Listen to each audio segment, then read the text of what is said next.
રાજકોટમાં 25મીએ TRP game ઝોનમાં લાગેલી આગમાં 30 લોકો જીવતા બુઝાઈ ગયા છે, જેને માત્ર દેશમાં કે રાજ્યમાં નહીં દેશભરમાં શોક વ્યક્ત કરવામાં આવી રહ્યો છે। ત્યારે રાજકોટ ભાજપ પ્રમુખે જાહેરાત કરી છે કે દેશમાં 4 જૂને લોકસભા ચૂંટણી પરિણામ આવ્યા બાદ રાજકોટમાં કોઈપણ જાતની ઉજવણી નહીં કરવામાં આવે।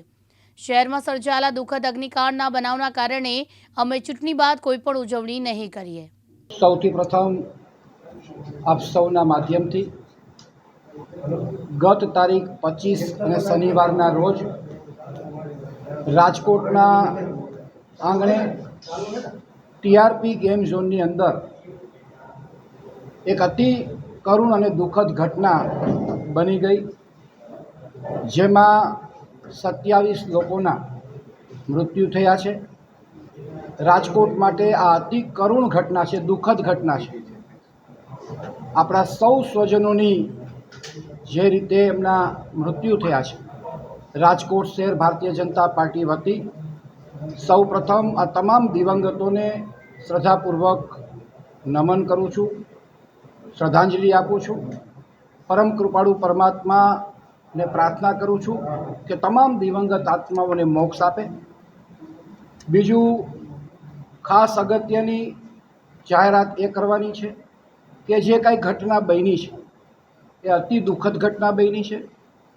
આપણને બધાને ખ્યાલ છે કે 18મી લોકસભાની ચૂંટણી સમગ્ર દેશમાં ચાલી રહી છે, જેનો 7મો તબક્કો પણ 1લી તારીખે પૂર્ણ થવાનો છે અને 4થી તારીખે એનું પરિણામ પણ આવવાનું છે।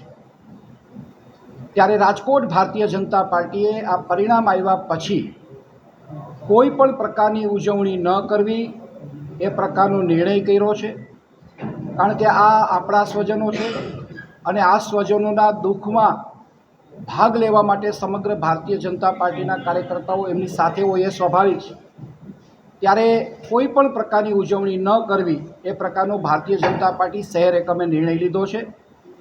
જે કાર્યકર્તાઓને મતદાન ગણતરીના સ્થળ ઉપર જે જવાબદારી સોંપવામાં આવી છે એ જ કાર્યકર્તાઓ ત્યાં હાજર રહેવાના છે।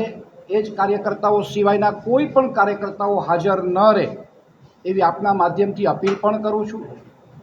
કોઈ પણ શુભેચ્છકો હોય કે કોઈ પણ પ્રકારના ટેકેદારો હોય એ ત્યાં ન આવે એવી પણ અપીલ કરું છું। અત્યંત સાદગીપૂર્વક આખો ચૂંટણીના પરિણામ પછીનો માહોલ રહે એ પ્રકારની અમારા આદરણીય રૂપાલા સાહેબની પણ લાગણી છે અને પરિણામ સ્વરૂપ આપ સૌને આજે અહીંયા નિમંત્રિત કર્યા છે। મારી ખાસ આપ સૌને વિનંતી છે કે 4થી તારીખના પરિણામ પછી ભારતીય જનતા પાર્ટી રાજકોટ શહેર એકામાની કોઈ પણ પ્રકારની ઉજવણી નહીં કરે। જવાબદાર થયેલા છે, સરકારે આદેશ આપ્યો છે, રાજ્ય સરકારે આદેશ આપ્યો છે રૂપાલા સાહેબ કે તટસ્થ કાર્યવાહી થશે। લોકો પણ મર્યા છે એમાં, તો માત્ર રાજકોટ લોકસભામાં જ ઉજવણી બંધ ન હોવી જોઈએ, આજુબાજુમાં પણ હોવી જોઈએ। ધ્રોલના માણસો પણ મર્યા છે, ગોલ્ડન ગીર સોમનાથના લોકો મર્યા છે, તો બીજે ઉજવણી અમે એ જ કહી છીએ તો તમે ડાયરેક્ટ બીજી વાત કરો, પદાધિકારીઓ વાળો જવાબ આપો। તમે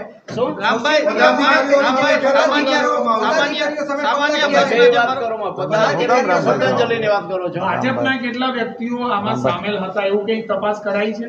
કારણ કે અધિકારીઓ પર પ્રેશર પોલિટિકલ પણ હતું એવું સૂત્રો કહી રહ્યા છે। આ બાબતે તમારું શું માનવું? અમારું કંઈ કહેવાનું નથી। રાજકોટ મહાનગરપાલિકા અંતર્ગત આ જે વિસ્તાર છે તે આવતો હતો, મેયર મેડમને આટલા મીડિયા કર્મીઓ છે પ્રથમ વખત જોઈ રહ્યા છે, આ ગંભીર બાબત નથી? છાપામાં પદાધિકારીઓ સ્ટેટમેન્ટ આપે છે, અધિકારીઓનો વાત આટલા બધા ડિપાર્ટમેન્ટ સાંભળો, તમે શું કરો છો? આટલા બધા ડિપાર્ટમેન્ટ જવાબદાર થઈ રહ્યા છે, ફાયર વિભાગ, જીપી વિભાગ, જ્યારે અમને ખબર પડી ત્યારથી 7 વાગ્યાથી બધા કાર્યકર્તા આગેવાનો ત્યાં હાજર હતા। સવારે 5 વાગ્યા સુધી અમારા હોમ મિનિસ્ટર આવ્યા ત્યારે પણ અમે હાજર હતા। પછી એને સૂચના મળી કે 5 વાગે આપણે છૂટા પડીએ, 6 વાગ્યાથી પાછા મળવાના છે। સતત સવારે 6 વાગે નાહી ધોઈ બધા તૈયાર થઈને આવી ગયા હતા અને એ જ્યાં સુધી રહ્યા ત્યાં સુધી અમે હાજર રહ્યા। સડકથી લાશો પાસે તમે શું કરતા હતા એમાં જાણવામાં અમને જરાય રસ નથી, લાશો શું કામ છડકી એ જાણવામાં અમને રસ। રોહિત બોજાણી, દિવ્યાંગ ન્યૂઝ, રાજકોટ।